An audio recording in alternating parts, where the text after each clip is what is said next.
Subscribe now and press the bell icon. Never miss an update. नमस्कार सभी साथियों को स्वागत करता हूं सबका इस YouTube चैनल पर। साथियों, आज हम हिंदी का गोल्डन पेपर नंबर 10 हल करेंगे। पूरे ही 30 क्वेश्चन हिंदी के इस पेपर में हैं, जिसमें शिक्षण विधियों के तो लाजवाब और बिल्कुल नए प्रश्न देखने को आपको मिलने वाले हैं।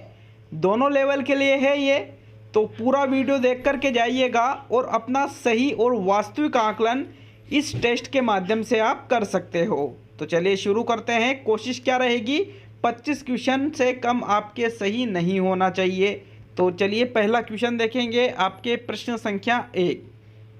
पहला क्वेश्चन है साथियों, जो ज्ञानेंद्रियों की पहुंच के बाहर हो वाक्यांश के लिए उपयुक्त शब्द होगा। अतीन्द्रिय, जितेंद्रिय, इंद्रिय गोचर, इंद्रिय निग्रह है। तो देखिए प्रश्न संख्या 1 में क्या आंसर रहेगा। एकल शब्द से आपके ये क्वेश्चन लिया गया है। वाक्यांश क्या है, वाक्य क्या है, मतलब जो ज्ञानेंद्रियों की पहुंच के बाहर हो। तो साथियों उसको हम अतीन्द्रिय कहते हैं। क्या कहते हैं? अतीन्द्रिय। प्रथम विकल्प आपका सही है। प्रश्न 1 में जितेंद्रिय का मतलब होता है जिसने इंद्रियों को जीत लिया हो। तो चलिए आगे बढ़ेंगे। अब हम प्रश्न संख्या 2 पर। दूसरा क्वेश्चन आपके प्रश्न संख्या 2 है, निम्न में से अशुद्ध शब्द कौन सा है। शब्द शुद्धि का नया टॉपिक आपके रीट एग्जाम में जोड़ा गया है। मैथिली, प्रज्वलित, पैतृक और चिन्ह। तो बताइए इनमें से आपको जो देखना है अशुद्ध शब्द वो कौन से विकल्प में है साथियों, प्रश्न संख्या 2 में। तो देखो अशुद्ध शब्द की अगर हम बात करें तो मैथिली एक शुद्ध शब्द है, प्रज्वलित एक शुद्ध शब्द है, पैतृक एक शुद्ध शब्द है। लेकिन ये जो चिन्ह शब्द है ये एक अशुद्ध शब्द है। चिन्ह को कैसे लिख सकते हैं आप? 2 प्रकार से शुद्ध लिख सकते हैं। एक तो इस प्रकार से चिन्ह लिखा जाता है, या फिर एक इस प्रकार से भी चिन्ह को लिखा जाता है साथियों, चिन्ह इस प्रकार से। ठीक है, तो आपका यहाँ चौथा विकल्प एक अशुद्ध शब्द है, अतः आपका चौथा विकल्प ही आंसर है प्रश्न 2 का। नेक्स्ट प्रश्न नंबर 3 पे आते हैं। भाववाचक तद्धित प्रत्यय से बने शब्द को दर्शाने वाला विकल्प है। पनिहार, धनवान, लालिमा और लकड़हारा। तो यहाँ पर तद्धित प्रत्यय तो हो, लेकिन कैसा हो? भाववाचक। तो साथियों भाव का बोध हमें यहाँ पर सिर्फ एक विकल्प में हो रहा है, वो है लालिमा। साथियों लाल शब्द में इमा प्रत्यय लगाने पर शब्द क्या बनता है? लालिमा, जो कि भाववाचक का बोध हमें करा रहा है। विकल्प नंबर आपका 3 सही है प्रश्न संख्या 3 में। नेक्स्ट आगे बढ़ते हैं प्रश्न संख्या 4 पर। तो देखो आपके प्रश्न नंबर 4 को चौथा क्वेश्चन, किस शब्द में उपसर्ग व प्रत्यय दोनों का प्रयोग हुआ है? व्यंजित, व्यथित, शमित, गर्हित। बताइए इनमें से उस विकल्प का चयन करना है जिसमें उपसर्ग भी लगा है और प्रत्यय भी लगा है। तो साथियों प्रश्न संख्या 4 में राइट आंसर दीजिएगा। आपके चौथे क्वेश्चन का आपके जो राइट आंसर है प्रश्न संख्या 4 में वो रहेगा प्रथम विकल्प व्यंजित, क्योंकि व्यंजित का निर्माण वी उपसर्ग है और इसमें इत प्रत्यय लगा हुआ है साथियों। तो आपके प्रथम विकल्प ही सही है प्रश्न संख्या 4 में। नेक्स्ट आगे बढ़ेंगे। अब हम प्रश्न संख्या 5 पर। देखिएगा प्रश्न नंबर 5 को देखते हैं क्या पूछा जा रहा है। निम्न में से किस शब्द की संधि गलत है? आज के जो हिंदी शिक्षण विधियों के जो प्रश्न लिए गए हैं वो लाजवाब है, उनको जरूर देखिएगा।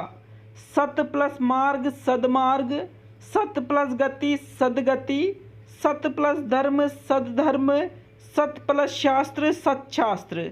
तो साथियों यहाँ पर संधि किसमें गलत हो रही है? प्रश्न संख्या 5 में सही आंसर का चयन करना है। तो देखो राइट आंसर क्या रहेगा? सदमार्ग, सदगति, सदधर्म और सत्शास्त्र। तो देखो यहाँ चारों में ही आपके व्यंजन संधि है, और ये जो प्रथम विकल्प है सतमार्ग वाला, ये एक गलत संधि वाला विकल्प है, क्योंकि सत प्लस मार्ग सदमार्ग नहीं होता बल्कि सन्मार्ग होता है साथियों। इस प्रकार से होना चाहिए। लेकिन यहाँ पर ऐसा नहीं हो रहा है, इसलिए प्रथम विकल्प आपके 5वें क्वेश्चन में सही है। बाकी सत्य प्लस गति का सदगति होता है, सत्य प्लस धर्म का सदधर्म होता है और सत्य प्लस शास्त्र का सत्शास्त्र ही होता है। तो नेक्स्ट प्रश्न नंबर 6 पे आते हैं, आपके 6वां क्वेश्चन। स्वर्ण घट का विग्रह होगा, स्वर्ण में घट, स्वर्ण घट में स्वर्ण, स्वर्ण का घट और घट के लिए स्वर्ण। तो साथियों स्वर्ण का मतलब क्या होता है? सोना, और घट का मतलब क्या होता है? घड़ा। अर्थात स्वर्ण घट का अर्थ निकलेगा सोने का या स्वर्ण का घड़ा या स्वर्ण का घट। विकल्प नंबर आपका 3 सही है साथियों, प्रश्न संख्या 6 में। नेक्स्ट आगे बढ़ेंगे प्रश्न संख्या 7 पर। स्वर्ण का घट में अगर हम समास की बात करें तो कौन सा समास है साथियों? तत्पुरुष समास है। और तत्पुरुष का भी कौन सा भेद है? संबंध तत्पुरुष का ये उदाहरण है। कौन सा विकल्प? 3rd विकल्प प्रश्न संख्या 6 में। तो चलिए आगे बढ़ेंगे प्रश्न नंबर 7 पर। 7वां क्वेश्चन साथियों, 7वां क्वेश्चन है, किस वाक्य में संबंधवाचक सर्वनाम है? मैं अपना काम स्वयं करता हूँ, कोई कुछ भी कहे हमें क्या, जिसे भी देखता हूँ वही व्यस्त है और वह स्वतः संभल जाएगा। तो बताइए इनमें से संबंधवाचक सर्वनाम का प्रयोग कौन से विकल्प में किया जा रहा है? 7वें क्वेश्चन में राइट आंसर देख लेते हैं साथियों। 7वें क्वेश्चन में राइट आंसर है, जिसे भी देखता हूँ वही व्यस्त है। ये एक संबंधवाचक सर्वनाम का उदाहरण है, क्योंकि यहाँ पर जिसे भी देखता हूँ वही व्यस्त है, मतलब एक का संबंध दूसरे वाक्य से इसमें बताया जाता है। विकल्प नंबर आपका 3 सही है 7वें क्वेश्चन में। नेक्स्ट आते हैं प्रश्न नंबर 8 पर। तो चलिए 8वें क्वेश्चन की ओर, आपके प्रश्न संख्या 8। हाय बेचारी की टांग टूट गई, वाक्य में कौन से विराम चिन्ह का प्रयोग सही होगा? हाय बेचारे की टांग टूट गई, यहाँ पर ये विराम चिन्ह देखिए, यहाँ पर ये विराम चिन्ह देखिए और ये वाला देखिए। ये सारे ही, मैं विराम चिन्ह का नाम नहीं लूँगा साथियों, क्योंकि विराम चिन्ह का नाम लेने से प्रश्न इजी हो जाएगा। तो देखो, हाय बेचारे की टांग टूट गई, तो यहाँ पर हमें विस्मय हो रहा है साथियों, आश्चर्य हो रहा है, तो यहाँ पर आश्चर्यबोधक चिन्ह का प्रयोग होगा। मतलब विकल्प नंबर 4 और 2 गलत हो गया यहाँ पे। अब बेचारे की टांग टूट गई तो प्रश्नवाचक यहाँ नहीं लगेगा, बाद में पूर्ण विराम चिन्ह लगेगा ये वाला, ठीक है। इसलिए आपका प्रथम विकल्प प्रश्न नंबर 8 में सही है साथियों। अब हम प्रश्न नंबर 9 पे आते हैं, आपके 9वां क्वेश्चन। 39 का हिंदी मानक रूप है 39, 39, 39, 39। तो बताइए इनमें से 39 का हिंदी मानक रूप क्या रहेगा? प्रश्न संख्या 9 में सही विकल्प का आपको चयन करना है साथियों। नॉर्मली जब हम गिनती बोलते हैं तो जैसे 35, 36, 37, 38, 39, 40, तो इस 39 को हम क्या बोलते हैं? 39 बोलते हैं। लेकिन साथियों ये मानक रूप नहीं है, इसका मानक रूप होता है 39। क्या होता है? 39 होता है। चाहो तो आप इसके मानक रूपों को भी देख सकते हो सकता है इस प्रश्न में आपको ऑब्जेक्शन हो, लेकिन साथियों मैं आपको बता दूं कि ये 100% सही है। 39 ही शुद्ध रूप माना जाता है 39 का हिंदी में, मानक रूप की बात की जा रही है यहाँ पर। विकल्प नंबर आपका 3rd सही है 9वें क्वेश्चन में। नेक्स्ट आगे बढ़ेंगे प्रश्न संख्या 10 पर। तो चलिए 10वें क्वेश्चन की ओर, आपके 10वां प्रश्न। राजस्थानी भाषा में प्रचलित शब्द आंधी का आम, इसका सही अर्थ है आंधी को आम। बहुत ऊंचा होना, बहुत सस्ता होना, बहुत कम वजनी होना और मुसीबत आना।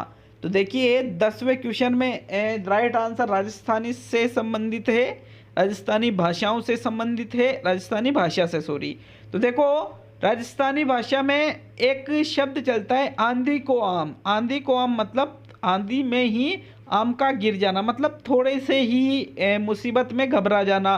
तो साथियों इसका अर्थ रहेगा बहुत सस्ता होना। क्या रहेगा? बहुत सस्ता होना, जो आंधी से ही टूट गया हो। विकल्प नंबर आपका 2 सही है प्रश्न संख्या 10 में।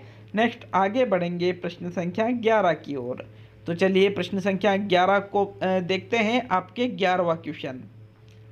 संपत्ति के सभी सगे होते हैं, इस लोकोक्ति का सही अर्थ है कंगाली में आटा गीला, सावन के हंधे को हरा हरा हरा ही हरा सूझता है।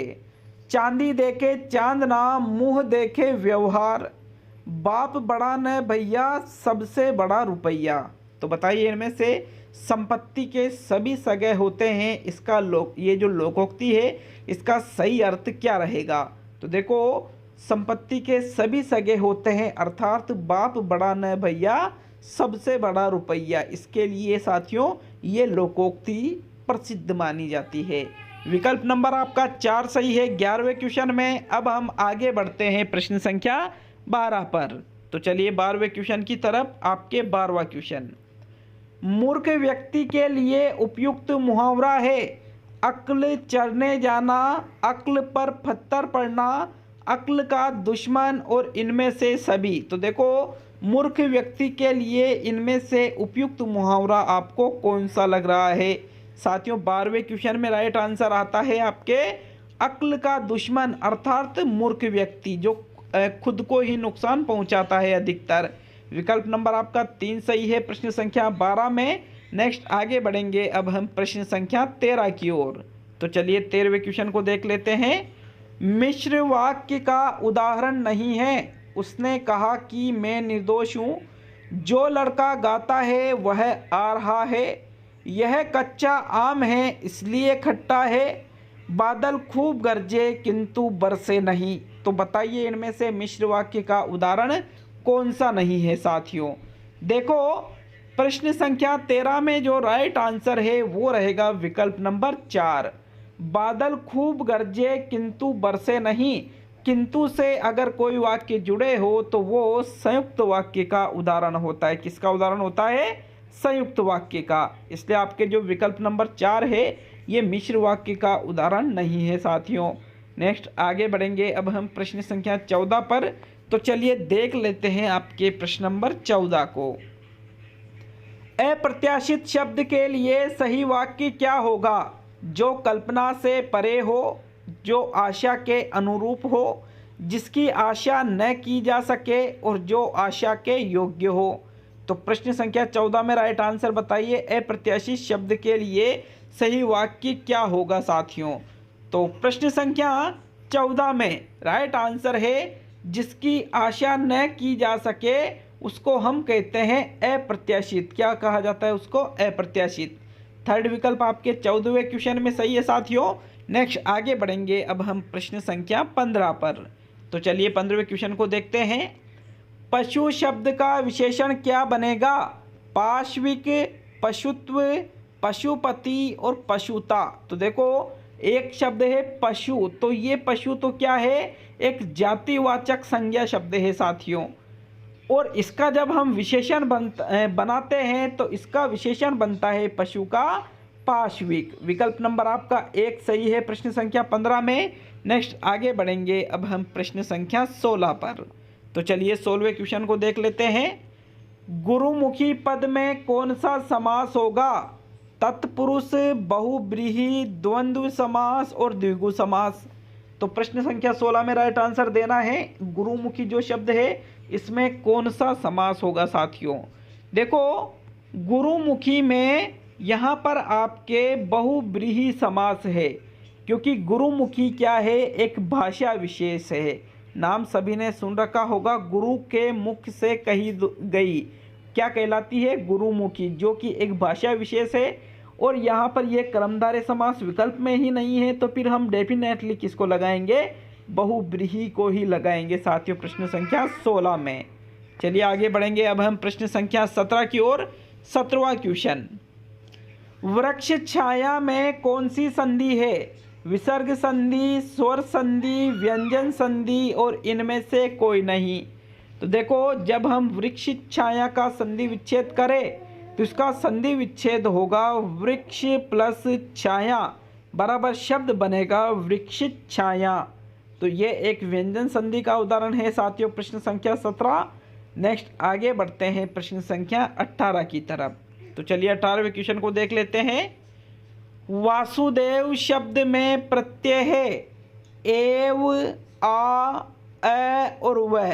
तो देखो वासुदेव को जब हम अलग अलग करते हैं तो वो होता है शब्द वसुदेव प्लस अ बराबर शब्द क्या बनता है, वासुदेव। अर्थात वसुदेव में अ प्रत्यय लगा होता है जिससे वह वा में बदल जाता है साथियों।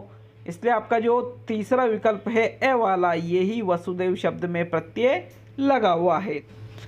तो थर्ड विकल्प आपके 18वें क्वेश्चन में सही है साथियों। नेक्स्ट आगे बढ़ेंगे प्रश्न संख्या 19 पर। तो चलिए 19वें क्वेश्चन को देखते हैं। यह आपके व्याकरण का अंतिम क्वेश्चन है। इसके बाद शिक्षण के क्वेश्चन आएंगे आपके। निम्न में से गलत विलोम युग्म बताइए। सुबोध दुर्बोध, विनित उद्दंड, नैसर्गिक कृत्रिम, क्षमा और क्रोध। तो बताइए प्रश्न संख्या 19 में आपको कौन सा विकल्प गलत विलोम युग्म दिख रहा है। मित्रों प्रश्न संख्या 19 में सुबोध का दुर्बोध विलोम ही होता है, विनित का उद्दंड विलोम ही होता है, नैसर्गिक का कृत्रिम विलोम ही होता है, लेकिन क्षमा का क्रोध विलोम नहीं होता है। क्योंकि क्षमा का क्रोध क्या सॉरी यहाँ पर मैंने कुछ चेंज किया था, लेकिन यहाँ पर कोई चेंज नहीं हुआ। क्षमा का तो क्रोध ही होगा साथियों, क्षमा का क्या होगा, क्रोध होगा। तो यहाँ पर फिर चारों ही विकल्प सही हो गए, ये तो विलोम युग्म गलत है ही नहीं। अगर हम यहाँ पर क्षमा और क्रोध के अंतर को देखें तो क्रोध का मैंने दंड लिखा था, लेकिन यहाँ पर टाइपिंग में शायद मिस्टेक हुई है, इसलिए क्षमा का क्रोध ही रह गया, दंड नहीं हुआ साथियों। क्षमा क्रोध दंड ये तीन शब्द है, क्रोध और दंड तो दोनों एक ही माने जाते हैं। तो इसलिए इस प्रश्न पर आप यूँ मान सकते हो कि भाई बोनस मिलता है, क्योंकि सारे ही विकल्प यहाँ पर सही आंसर है। तो चलिए आगे बढ़ेंगे प्रश्न संख्या 20 पर। 20वां क्वेश्चन देख लेते हैं आपके। प्रश्न संख्या 20 है, ये देखिए 20वें क्वेश्चन को। सतत एवं समग्र मूल्यांकन में शिक्षार्थी के व्यक्तित्व के सर्वतोमुखी विकास का मूल्यांकन किया जाता है। शिक्षार्थी के केवल शैक्षिक अधिगम का मूल्यांकन किया जाता है।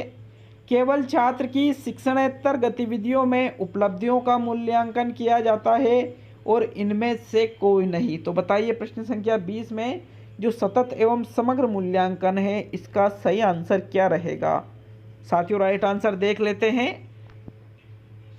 चौथा, तीसरा, दूसरा, पहला विकल्प बिल्कुल सही है। छात्र के जो व्यक्तित्व छात्र का होता है उसका सर्वतामुखी जो विकास है उसका मूल्यांकन CCE में कर लिया जाता है। सतत एवं समग्र का मतलब क्या हुआ, लगातार और संपूर्ण चीजों का मूल्यांकन करना।